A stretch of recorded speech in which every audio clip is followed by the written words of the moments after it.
have here this evening. Let me welcome you to the Sierra Health Foundation and to our conference center. If you don't know us, we are a health conversion foundation, and our orientation around health is around the social determinants of health. If you know our business well, you know that 85% of your health has nothing to do with health coverage or you're going to the hospital. All right. Most important things for having a healthy, long life are the places in which you live, work, and play. And I know that's become somewhat of a pithy saying. You hear a lot of people say that these days. It is true, but there's a lot that sits underneath that. Right? We know that if you were to say or ask what is one of the most powerful determinants of one's health, many would argue that it is your education. Right? People who are educated live longer, tend to make healthier choices in their life, can buy into neighborhoods that are safer because your education is related to your income, and your zip code, unlike your genetic code, is purchased. Right? So we know about the relationship between all these things here at Sierra Health. And so our orientation is not to dismiss the need for health care and health coverage, because when you're ill, that is critically important. But we're also about the promotion of wellness and health. And that means we take a step back, move a little further upstream, as we like to say, and think about the places in which people live, the opportunities that they're afforded, the context of their lives,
Scott here with us tonight as well.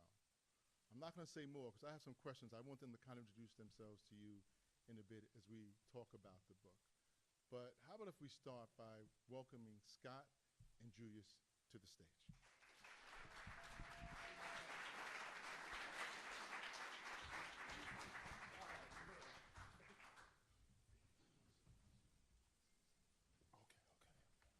We're going to put Julius squarely in the center.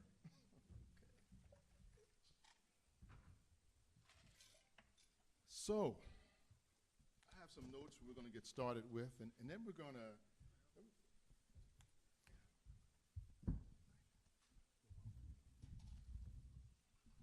little assistance. Thank you. Appreciate you, man. So I have a couple of questions we're going to get started with, and then this is going to be more jazz than Mozart. So we're not going to play every note. We're going to play whatever notes come to mind and improvise. I'm sure it's going to be a great conversation. I'm going to ask both of you because I have an initial question, and I want you to weave into this question an introduction of yourself. I've said some things about you, but I want you to talk about yourself in many respects. So my introductory question for you to both respond to what I'm about to ask you, but also talk about Julius, is this. So why a book? Why this book? And what motivates Julius to do this work? Wow, loaded question. So, Take that one. yes, why the book? One of the things that I know for myself, coming from the street life, coming from gang life, is that at some point in time there was a point in my life where I felt like I just had to get rid of my moral compass. I probably admonished a guy with what we would call some nerd stuff or some square stuff. It's like, man, why are you talking to your baby mama like that? Like, Nia, mind your business. It's like, okay, I won't be needing this on this side of the tracks. And I got rid of my moral compass. As time progressed, I realized that I really had to, or I thought that I had to have a hardened heart to survive in the lifestyle that I was living. Because having a soft heart just was an exercise in futility. Like, I was just bumping my head. And at some point in time, the environment convinced me that having a soft heart was going to get me killed. It was going to get me preyed upon and viewed as soft. So fast forward to meeting individuals. My mentor, I have to name, I won't even say individuals.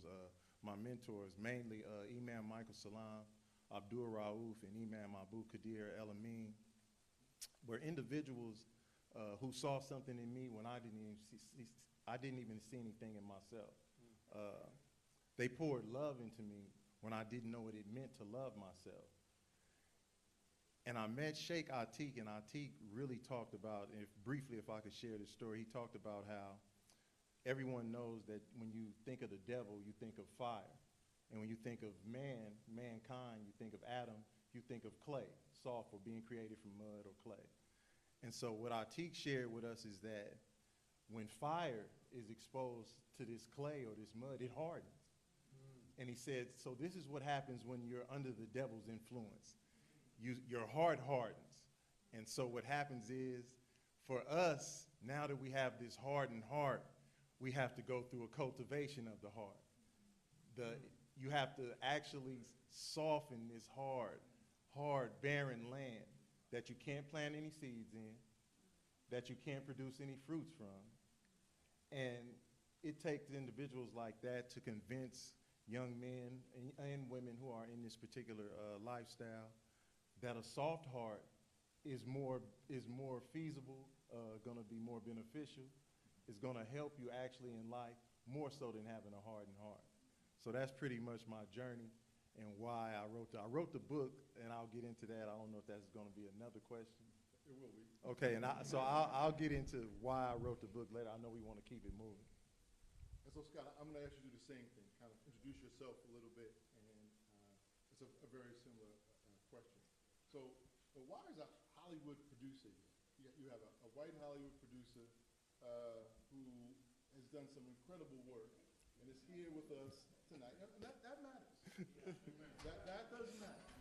We said we were going to have an honest conversation. Right. And you know the relationship between race and criminal justice is pretty profound. Right? But that doesn't mean there aren't people who transcend that. And given Scott's profession and notoriety, did not have to. So really, why you, given who you are, why are you here?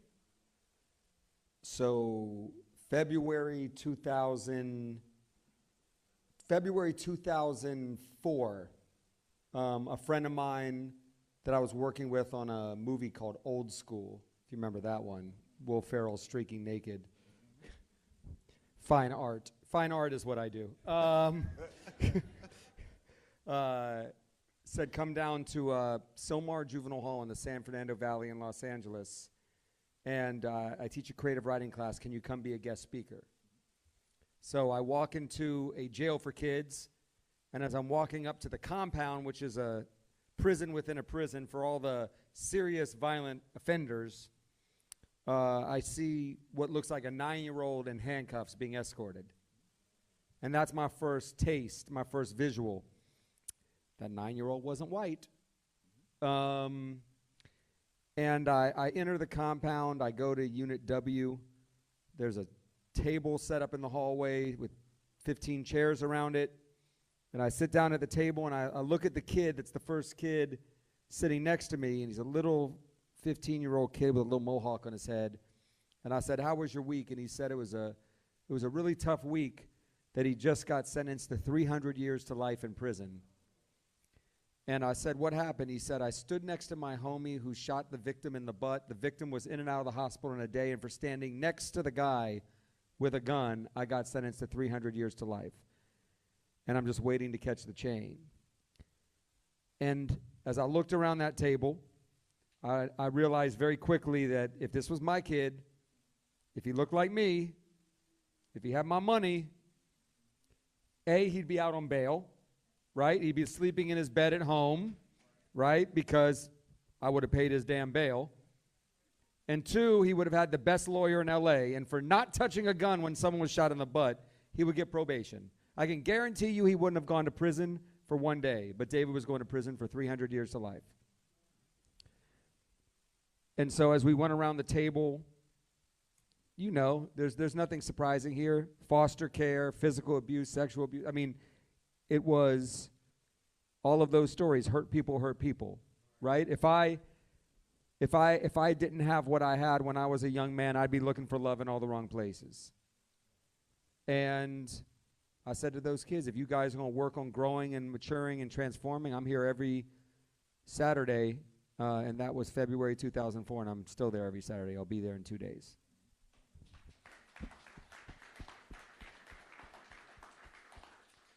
This is why stories are important, and sometimes tough questions are important, because that imagery, that story is really powerful.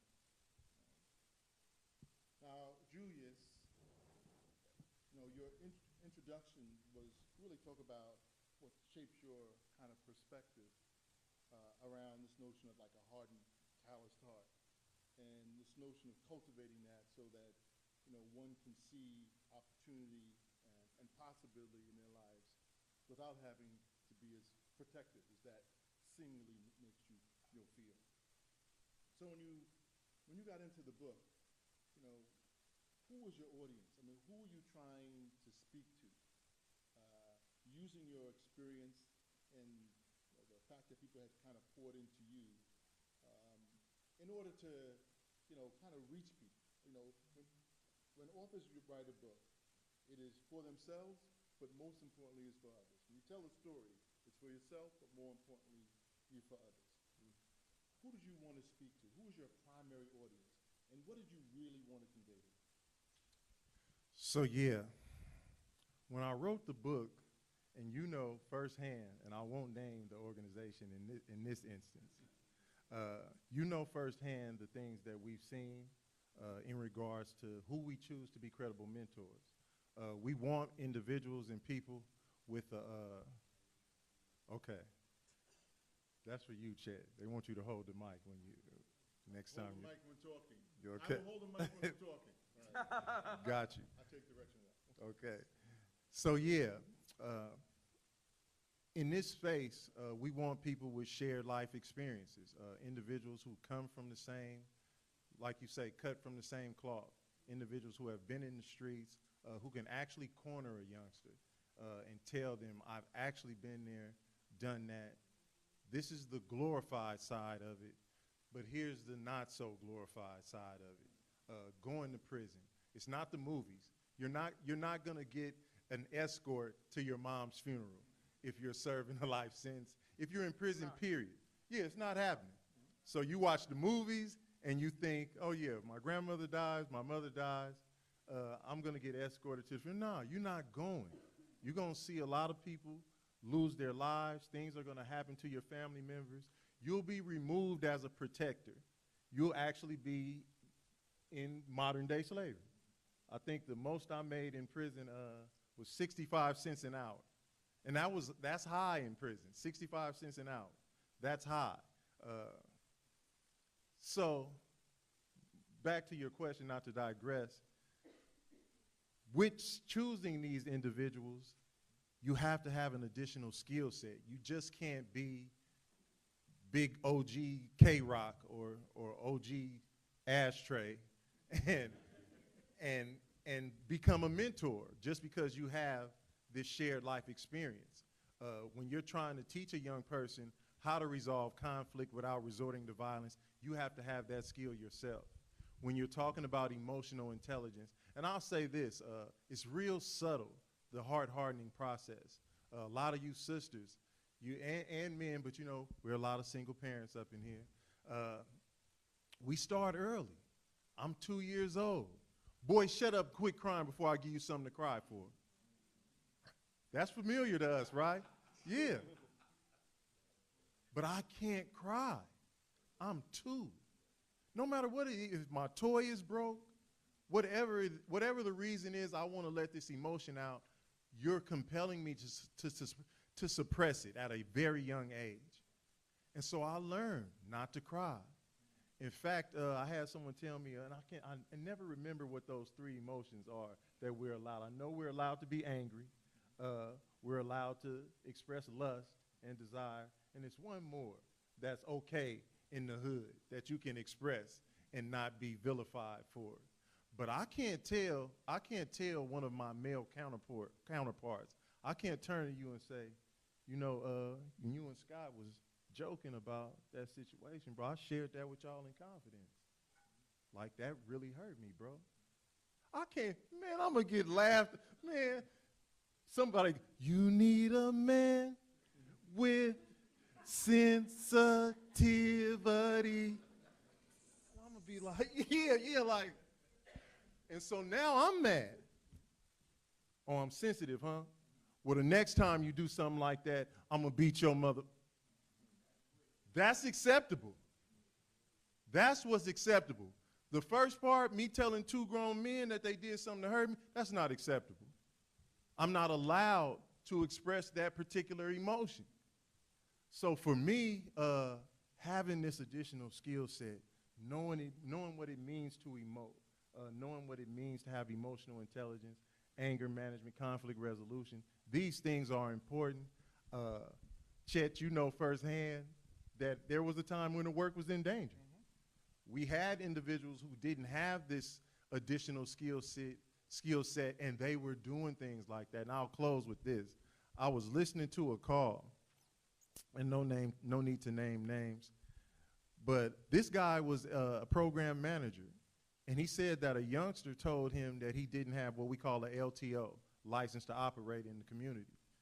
And he said the youngster told him that he couldn't operate in his own community. And he said, man, I was born and raised in here. I done put in more work than you. So I told the youngster, how you want to do this? Because I can move my whole family out. And my mouth was on the ground. Like, this is a program manager talking about he could, you know what you can take from that? Like, how many ways that can be interpreted? I don't see any positive way that can be interpreted, that I'll move my whole family out of state and we can do whatever. But in case of emergency, break glass, and we get this gangster out of here, and I can deal with you on that level, and we can never go there. Like, we can never deal with these youth in a manner where we're willing to still be violent. Like, you're no longer credible. I think that's why they had to put credible in front of mentor. So that's why I wrote the book. I wanted it to be kind of like the Holy Quran or the Bible for credible mentors, and that they would do the work on themselves and start the healing process and continue the healing process. You, Go ahead, Scott. two things you guys talked about got me thinking. I mean, you talking about how to take someone that has gotten this hard in their heart, right, to protect themselves and not get hurt again, and then this process of letting someone in, a mentor, and softening that heart. And then, Chet, when you said, you really got me thinking when you said that 85% of health outcomes had to do not with your plan, but where you live, work, and play, right? So why, when people are coming home to prison, is every single transitional home in the hood? Why do we put them into a place where they need to be immediately hard in the heart, be hypervigilant in every turn when they come home? That's what we do in this state. If you look in Sacramento, LA, anywhere, if we're going to, and by the way, beautiful that we're going to give people housing when they come home and there's that option. That's a beautiful thing, right? But like, are we doing this right? Well, the question is no, and it's why I brought race into this conversation. And it's interesting because no matter when you do that, there's always this kind of shudder moment that people have, particularly folks who are not of color. But I would say, not given who's in that system, that it would be very hard to find a community that was not of color who would even be accepting of that population living in. Even though we know that if you're trying to make that transition, it might be better to have a little distance. But it's not, it shows the limitations in terms of what we're trying to do. I want to get back because, when you and I first talked about the book, and I was so happy when Julius, told me he was doing this, and I know that he was targeting a younger audience. I asked that question for a reason because what you said to me is powerful for everybody. I've watched faces nodding, and you talked about how we often were responded to as kids, and many of us have a very personal relationship with that type of response. Right? So, thank you for that, because it's liberating to know that we don't have to continue that, right? And if we understand the impact it's had on us, we can begin to work to change our response to our children, but also the responses we have to one another as adults. Really, really important. Scott, you talked about showing up at that youth camp and having that story and having that particular experience. One of the things that you've done a lot of work on is this notion of credible messengers and clearing paths. And this man, I'm not one to give a lot of credit where it's only marginally due. If you know me well, it's not my style. But Scott has cleared a lot of paths for this notion of credible messengers, even before we had all the language for it. Yeah.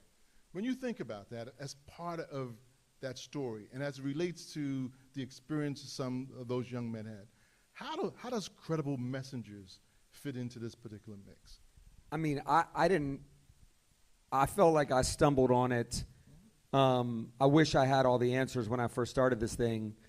I had a woman named Elizabeth Calvin from Human Rights Watch and a couple Jesuit priests that said, hey, we're trying to pass this law to stop sending juveniles to life without parole sentences, to prison for life, to die in prison, right? And 7 years in a row, we've put this bill up, and it's failed by 2 votes every year. Can you come up and lend some of your Hollywood star power, and maybe we can pass it in year 7? And we had a bunch of young men and a couple women come out of the juvenile facilities and were in community colleges and universities. So I said, why don't you guys come with me, not thinking much of it. And when we got up to the Speaker of the Assembly's office, we're in Sacramento, we're going to meet on this bill. We walk into the Speaker's Assembly's office, and there's 3 hangover posters on the table and some photographers, and I'm signing posters. I've never had to sign I'm like one of 10 producers on the movie, but I'm signing posters, and I'm like, okay, I see, maybe I can get a couple doors open. But when those young men and women sat around the table with the man who has all the power in that Capitol, who had stopped this bill from getting passed for 7 years, and they told their stories, his jaw dropped, and he said, take out your vote count. Who do you need? That was his first response at the end. And he said, I haven't had this powerful and impactful of a meeting since I've been the Speaker of the Assembly. And he said, who do you need? You need this one, this one, this one. He goes, I'm calling their office right now. Go down there and talk to them. We saw those 3 legislators, got their votes, passed the bill that day. It became the law. Jerry Brown signed it, and we don't send juveniles to prison anymore for life without parole sentences. And so interesting, David, who had 300 years to life, wasn't helped by that bill. But we then, the next year, passed another bill that affected 6,000 people in prison. He was reduced to 25 to life, and then he ended up getting a college degree and mentoring kids. Governor Brown saw it, commuted his sentence, and then he came home and he came to work at ARC. And it was those moments forward where I realized, like, okay, like, platform, kick door open, shut the fuck up, let the people that really are powerful have the conversation. And, like, I realized my role, right? And 5 years of doing it, I realized, wait a second, why is the, like, white movie producer running ARC, running this organization? And so Sam Lewis, who had done 24 years in prison and had been promoted the entire time, took over the organization. And, you know, the board is like, oh, is he going to be able to raise the money of the white Hollywood movie producer and blah, blah, blah, blah, blah. He's outraised me 3x. The organizational budget's 3 times what it is, and he outraises it every year, right? And just having his type of leadership, Joseph Gray, who's in the room right now, who runs the Sacramento office. Joseph Gray, where are you, bro? There's Joseph right there. Where's the Hope, Sean Gage, Hope and Redemption team? Where are you guys? All system impacted life coaches, Rodney, Frank Silva, Abel, the crew right here. They're the ones changing lives. And you know, I've heard Scott tell at least part of that story before. And the reason why I wanted to get to that, because credible messages it's not just about being in the street. No. Right? That credible message in the halls of power is what changed the minds of folks who have the ability to affect legislation in the state of California. And just really want to be clear that it's more than just intervening and stopping violence, although that is an essential part of the work, because we're not trying to refill and replace folks who make their transition. But clearly, the ability of those folks to do that is really extraordinary. I want to come back to you now, Julius. I know you got some folks in here who are doing some of the work that you're leading on the streets, because we know that is critically important as well. I also know you've been in spaces at the White House and in the governor's office advocating as well. So you know that side that Scott is speaking to. I want you to talk about credible messages as it relates to really being on the street.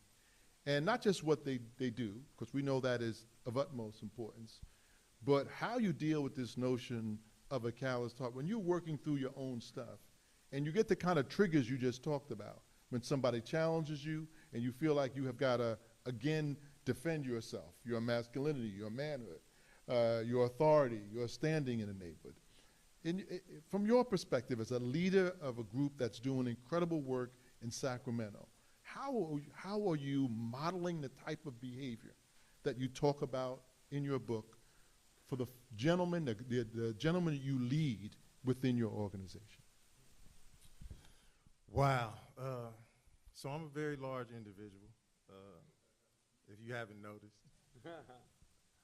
I'll say this, the training that I've had, tremendous. My faith, tremendous.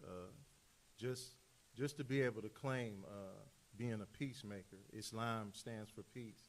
And really, I attribute all of my transformation to my faith. But one of the things, faith alone, I think you need to understand the science behind a lot of things, which is why I wrote the book. It's funny, if my daughter will allow me to share. I had just had a situation, man, where I was on my way to Kaiser because I tore my muscle bowling. Whole nother story, I won't tell you that.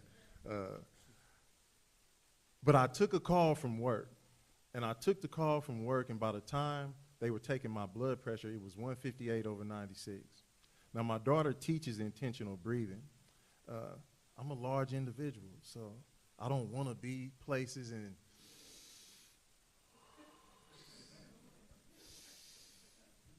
they like, this brother finna go off. Like, this brother's finna tear some stuff up. And so I was telling my daughter, and she was like, Dad, if I'm experiencing stress or trauma or anything, I breathe. I don't give a who's watching. I take my deep breaths. And I was like, you're right, baby. Because I don't have a licensed nurse with me everywhere I go. And she told me, she said, well, I've never seen your blood pressure this high. Sit down and take a couple of deep breaths. In a matter of seconds, it dropped like 20 points. Mm-hmm. How often do all of us encounter stress, allow ourselves to be triggered, allow ourselves to be angry, but we don't know how to decompress? We intentionally go there, and we stay there for long periods of time. Next thing you know, you're having a heart attack. Next thing you know, you're having a stroke. But it's because you're not intentionally decompressing. So that registered nurse taught me how, and forgive me, baby, I know you've been trying to teach me. Been trying to teach your dad how to decompress. But I listened to, and oftentimes this is how it happens. You won't listen to who's closest to you and telling you and observing you, but I listen to the professional. And now I see it's like we are constantly operating in fight or flight mode. And we're not designed to operate in fight or flight mode. But oftentimes we stay in fight or flight mode because we're experiencing so much trauma. Whether it's indirect, whether it's direct, we're experiencing trauma in the environments that we grow up in, just like Chet was referring to. Let me stop you there, because it's good, because one of the things I'm taking from that is sometimes we got to listen to people. Yeah, Yep. Right? Yep. Sometimes we got to learn to take advice and hold it, even when it comes from sources that we may not be used to taking advice from, like your child. Right? Sometimes that is the wisest mind in the room, and that is information worth taking advantage of. I want to send you back on a question, which is like in your modeling for other folks who are on their journey. Some of our credible messengers in this town, I've gotten to know a number of our M4L brothers here, all who have incredible stories. How do you support each other when there are triggers for you in doing this work that pull you back to that place where you are more vulnerable? And the vulnerability I'm talking about isn't like a lack of protection, but you want to go back to those behaviors that you just talked about working with folks to move away from. Wow.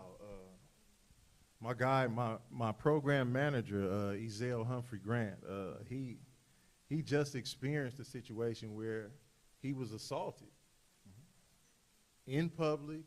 Police was right there.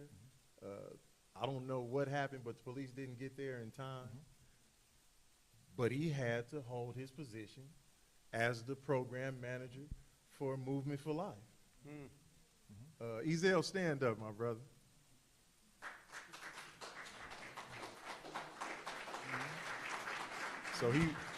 So he runs the team. We have my brother Selvon Griggs here. Stand up.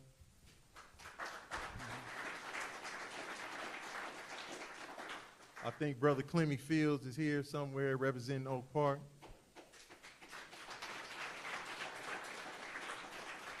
My brother Bernard back there representing Oak Park.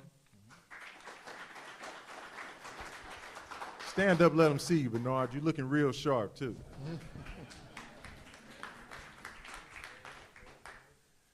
And I think I saved my little brother, Kenneth Andrews here. Where Kenneth Andrews at?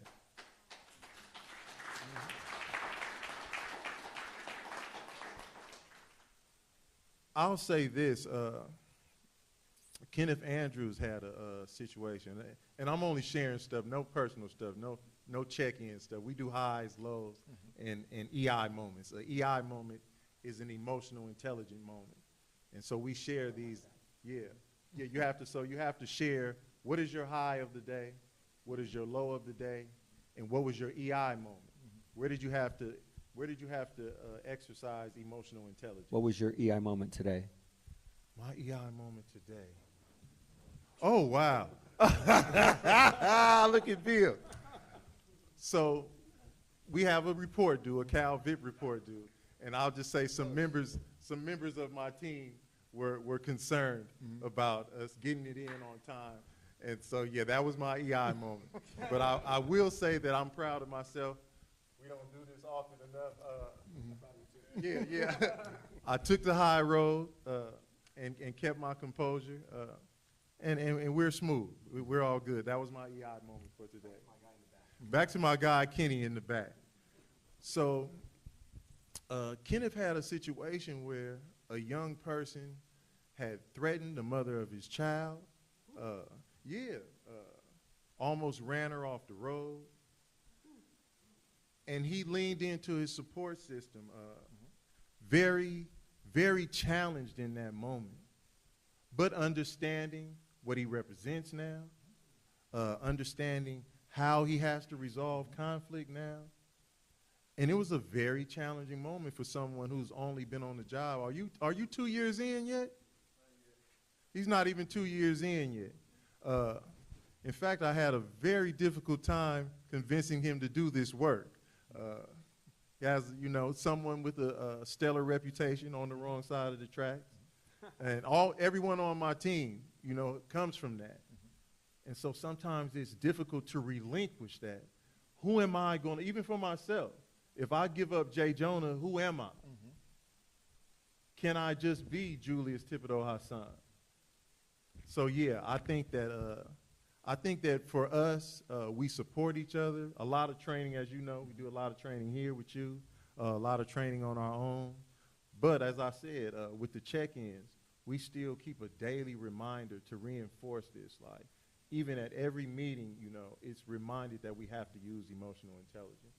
So mutual support, reminding each other in that collective way about what the work is about, and being real that there are triggers that try to pull you into places where perhaps that other side of yourself could show up all over again.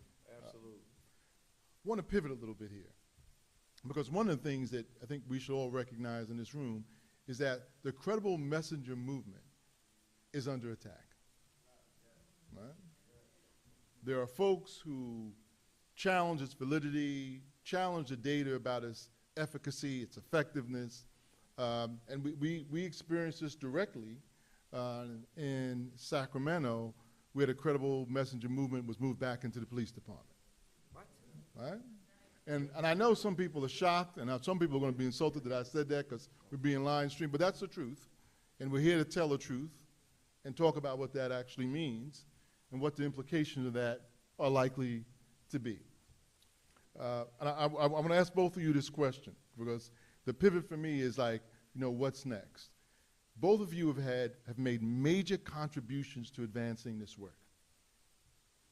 And the thought now that at a period when there has been spikes in gun-related violence in this country, which is what's being used to justify a shift, right?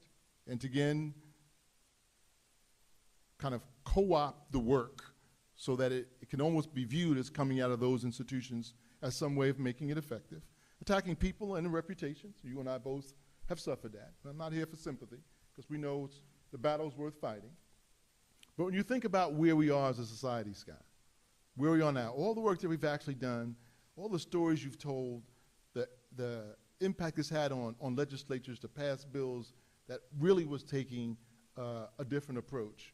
What would you want to say to folks who are questioning, why this work is important, and why having folks who have had real life experiences and an intimacy with the challenges that many communities are facing, and particularly young men, but also young women of color are facing, as it relates to criminal justice systems, who are now beginning to push back and wanting to work in a different direction? I was so shocked to hear that story about Sacramento and pulling into the police department, so I can't wait to unpack that more, because I don't know the Sacramento history. But I think, like, you know, Brian Stevenson, who wrote Just Mercy, always talks about proximity, right? And when you become proximate to the work, you really see its effectiveness. And there's no doubt that a mentor that's walked in them shoes is going to be 1,000x more effective than someone who hasn't. And we started a program at ARC called the Hope and Redemption Team, which was a team of all ex-lifers. On average, probably did over 20 years in prison, 25 years in prison, who have come out, and their number one goal in life is to go back in and let the guys inside give them hope and say, I was once wearing that blue, I was once in your shoe, I got out, let me lead you out here, right? And to give that type of inspiration, education, hope, etc. And we started doing it in 9 prisons and had 9 ex-lifers on full-time payroll. My brother Sean Gage is in the room that's doing it up at Mule Creek Prison right now. Rodney, you're doing it in DJJ. And so Governor Newsom goes to a wardens meeting of all 35 wardens of all 35 prisons. And it's probably a lot of older white men.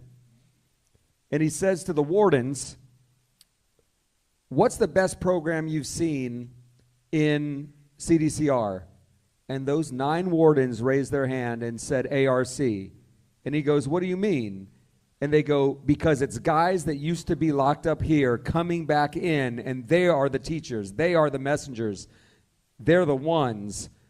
And that allowed Sam Lewis to then get a contract to do all 35 prisons and hire 35 ex-lifers to do it. And so I think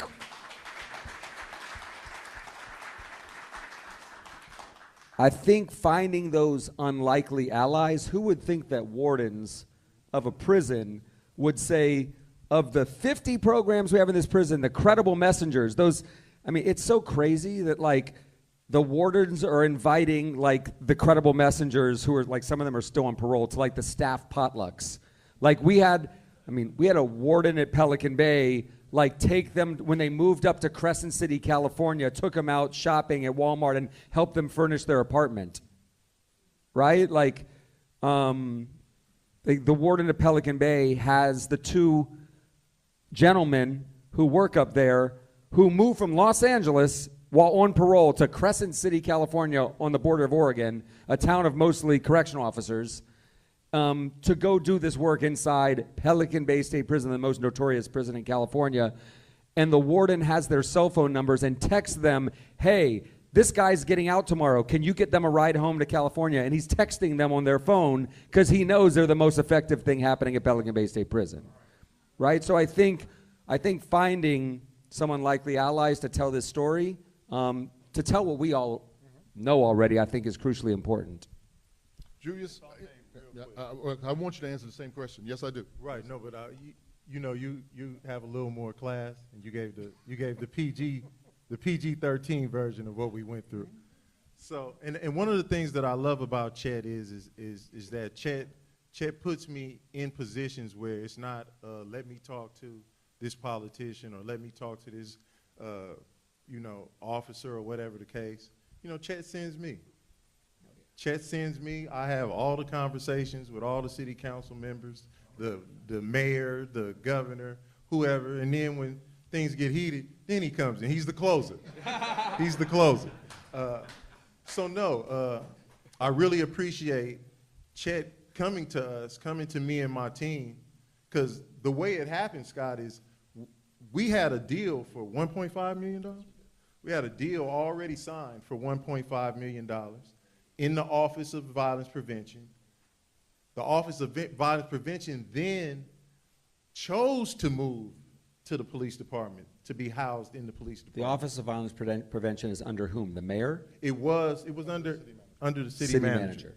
Was the child of Jennings, right? Yeah, it was actually one of the city council members started it. And Grace, so this is after 28 months? This is after 28 months of no juvenile homicides historically in the city.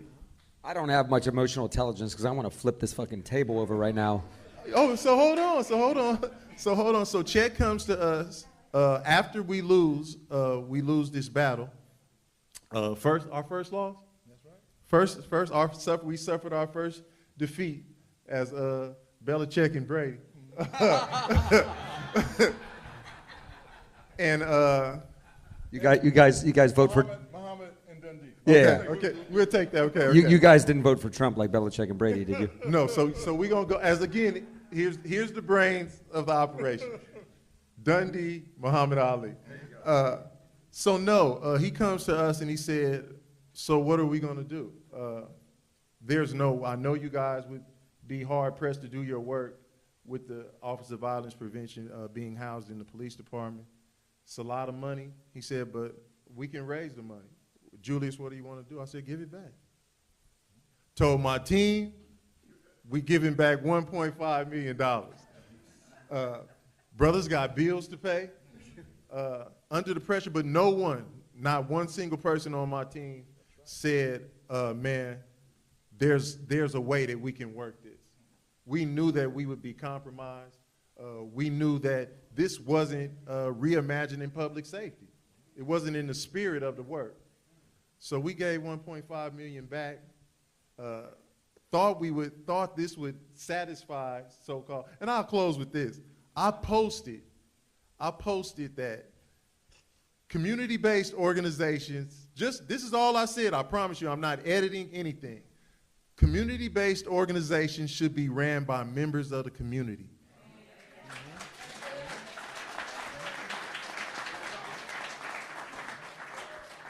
And my email, text, people lost their mind. Are you calling me the police? What are you talking about? Are you dragging on? See, that's mudslinging. I said, I didn't name not one organization. I didn't name any department. All I said was a fact, and I said I won't budge off of that. I'm not budging. Community-based organizations should be ran by members of the community. Well, it's interesting. You tie these things together in terms of the power of credible messages as articulated by one of the most recalcitrant parts of the criminal justice system, wardens in prisons. And then you retreat to the community level and you see this extraordinary pushback and compromising of the work by trying to place it in a part of the system that calls into question the work itself, what it means to be a credible messenger, whether it has to be affiliated with a part of a system that historically has been oppressive and unfair to people of color, and we all know there are multiple examples of that. The horrors and things we've seen over the past several weeks just remind us of that. While communities are struggling with trying to find ways to be the promoters of their own health and healing, which we know is essential to the work. And so when I read your book, that's what I'm really taking away from it, is yes, we need to heal ourselves. Yes, we need to think differently about how we respond to situations, but the answer lies with us. There is an old colleague of mine, Jeffrey Canada in New York, was in a film where he talked about not waiting for Superman. And he tells a story that one of the most challenging parts of his life when he was a kid, when he had seen some violence, and he told his mother that Superman would come and save him, that his mother told him Superman does not exist. Right? And he said he was infuriated. But what he realized then was that there was no waiting for Superman. That the healing and the knowledge about how to do that and the talent, the human talent to make that happen, rests within communities themselves. Yeah. That's what we're really talking about. We're not waiting for Superman or Superwoman or anybody else. We, the community who suffer from these things, will be the response and the resolution to them as well. I want to talk about closing and give you an opportunity again to close. I want you to really talk about Scott, and then we'll go with you lastly, Julius. to just kind of position this in terms of what it means for you going forward. Talk a little bit about the work going forward. Talk a little about your story in terms of how you got here. But when I say, like, what's next for Scott on this particular journey, could you just share a little bit about where you are? I think, like, after running ARC for 5 years, like, I really understood that, like, this is so much of this is about changing hearts and minds, right? Because turn on the news tonight, and how many stories are we going to see of crime? The three worst crimes in America are all going to hit the news every night, and everyone that doesn't understand this is just going to, like, be scared, be locking their doors at their house. Like, it's just terrifying to watch the news. But it's the stories of the incredible human beings that once had a hardened heart and figured out how to soften it. It's those that are doing this work and have been traumatized by a system and are willing to go back inside a system to fix it. I mean, I think when our public hears these stories and sees these stories, I think that's where I'm at today, right? And that was why we made Just Mercy, right? Like, we made Just Mercy because we wanted to show the world that this system is fundamentally unfair, right? And we wanted to make sure in the campaign around Just Mercy that they couldn't say, oh, well, that's just Alabama, that's just the South, it's fair everywhere else. Like, no. And so figuring out how to tell more stories at big levels that really humanize folks in the system, that really show the power of system-impacted folks, incredible messengers, I think that's where I want to go in the future. Because I feel like we just did a study. Let me digress for 1 second because it's interesting. I'm a name drop because this is a good name drop. So I'm on President Obama's board, my brother's keeper, and when we were editing Just Mercy, I get a message. It's like, boss needs to see you. I'm like, oh shit, am I getting fired from the board? Like, boss needs to see you. Like, I've never had a one-on-one with President Obama in my life. Okay, so I fly to DC the next day because boss needs to see me. And I go into his office in Georgetown, and I'm sitting on the couch, and all of a sudden, 20 Secret Service guys comes in, and he walks in, calls me into his office, shuts the door. We sit down on the couch, and this is not a joke. His first slide was, why can't a brother get a fucking DVD?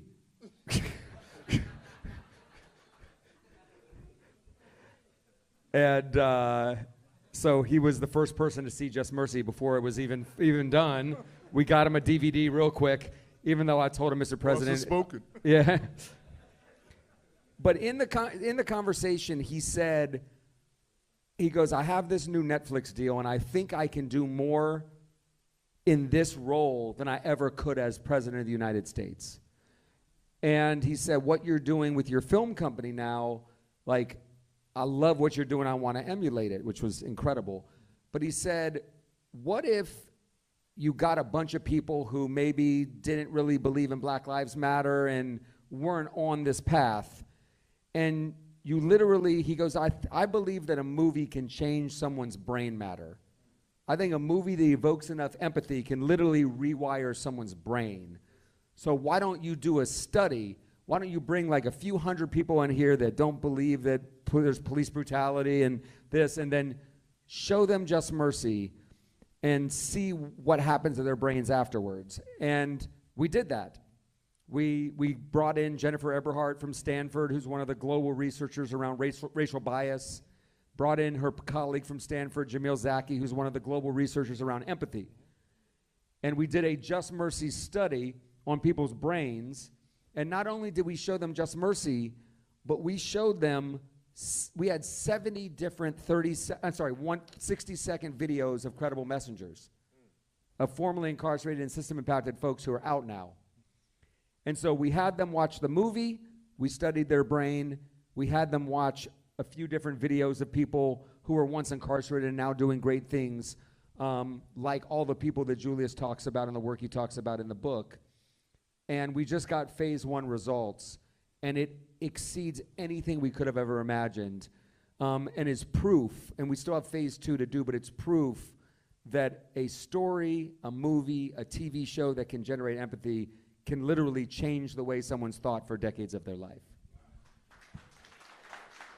Really, really powerful. Julius, want to pose the same question to you. Given all the incredible work and the incredible book, Cultivation of the Heart, which we have for guests. They didn't all arrive, but we do have some outside. We'll be giving them out, and Julius will graciously sign them. You know, what's next? Wow. I would like to see programs like ARC in the schools. You already know I've talked about this. And not just, and our guys, Mike Casper and what's the other Mike name? Michael Lynch, forgive me. I'm terrible with names. I was just with Michael Lynch, that's my guy. IYT, incredible program, but I'm talking about why is it that you can receive everything you need? I'm sitting here before you because of, not only because of, you know, God himself, but the Bill 261 that freed us. Yeah, actually made them look at lifers and those incarcerated from a different perspective. Prior to 260 and 261, we were being judged on crimes that we committed as juveniles. And they said, no, the human mind isn't developed until you're 25, so you can't punish them more for stuff that they did as juveniles. So, and myself, I just don't understand why we just have this, we're so perplexed about the school to prison pipeline. Like, I get suspended. Sacramento has led the, is it the nation or the state? Okay, we've led the state in suspensions. But if I get suspended, I'm not going to get any anger management. I'm not going to get any conflict resolution. I'm not going to get any emotional intelligence. I'm going to be punished and told that if I don't get my act together on my own, this undeveloped mind, I've only been on the planet for 12 to 13 years, on the planet. For those of us who are 30 plus, 40 plus, just think of that. I've only been on the planet for a very short time. But I'm being told to figure this out on my own. But they have it in prison. In order for me to get out of prison, I had to go through a gauntlet of self-help. A gauntlet. And that's why I uplift, and I get my team, make sure that they have the same opportunities to get the same training that I had. But that's why I'm able to check and just send me in any room with any person and be confident that I can conduct myself in a manner without losing my composure, no matter what's said, no matter what happens, because I've already been through a gauntlet of self-help training. I've already taken self-inventory because my life depended on it. Yes. If I'm 12 and I'm 13 and I go to school and my brother just was killed Friday and Monday, there's already a rap song out talking about how his enemies did him. And I go, I say, man, turn that off. He said, man, you don't tell me what to do, and we're fighting. Nobody's gonna even ask me why I was fighting. And if they do, and I said, man, they were listening to a song talking about my brother getting killed. I'm crying, snotting. They were disrespecting my dead brother. I'm sorry that your brother's gone, but you just can't be fighting. You can't, that's not how you solve problems, Timmy. And that's it. Why can't I get the same services that they make available to us in prison?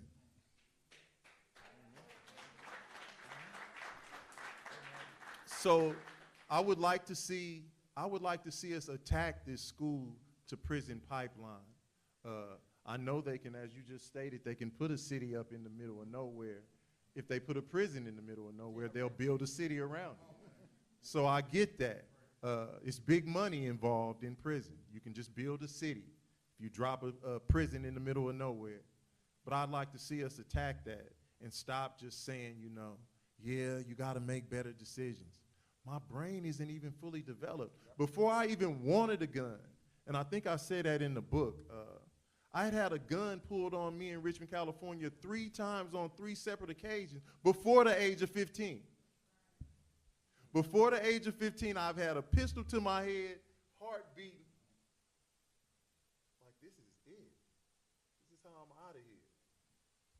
And then I finally was like, I need to get a gun. I need to get a gun to level the playing field. I would say for everyone in here, I love when Chet opens doors, the race door.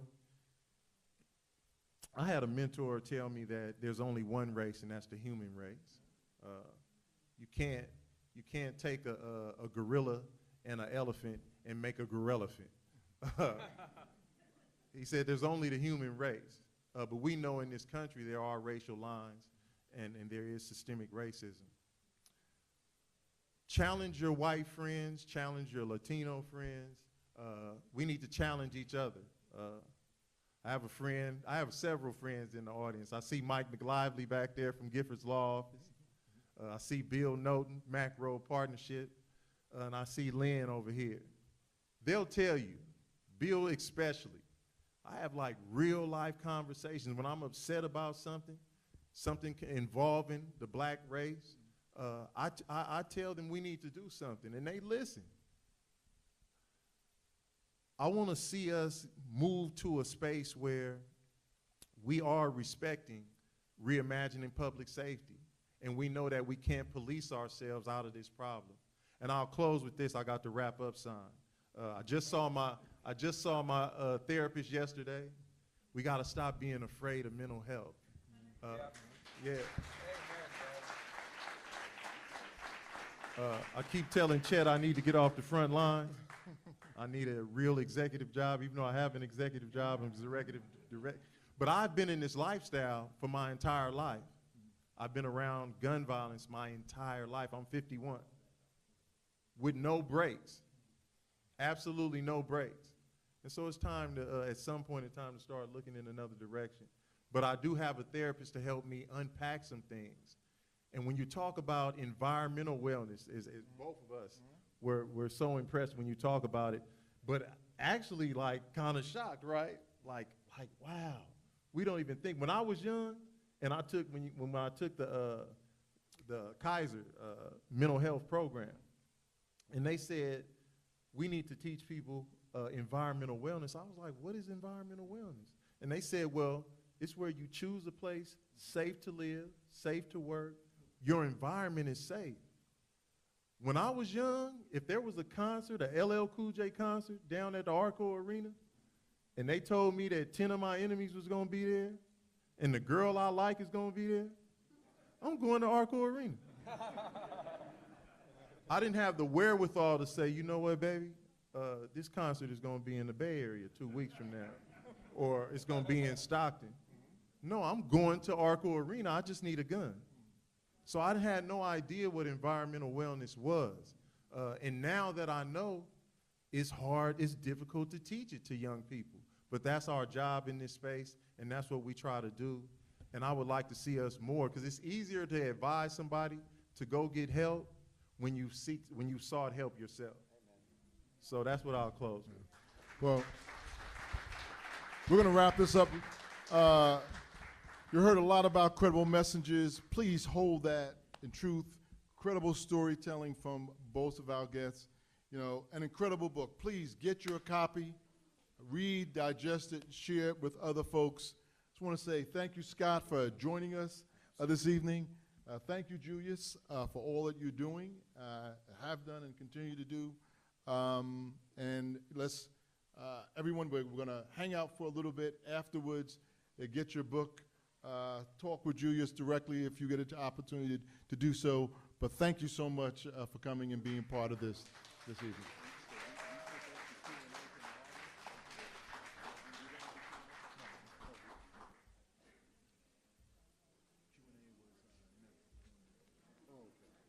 So good having you up here. See? See? Look at that. Look at that. Last minute, when you was out there talking about night, and Scott looked at each other. Why didn't we pick it up? Crazy, bro. When I saw you walk in, man, I'm like, my guy from the Bucks.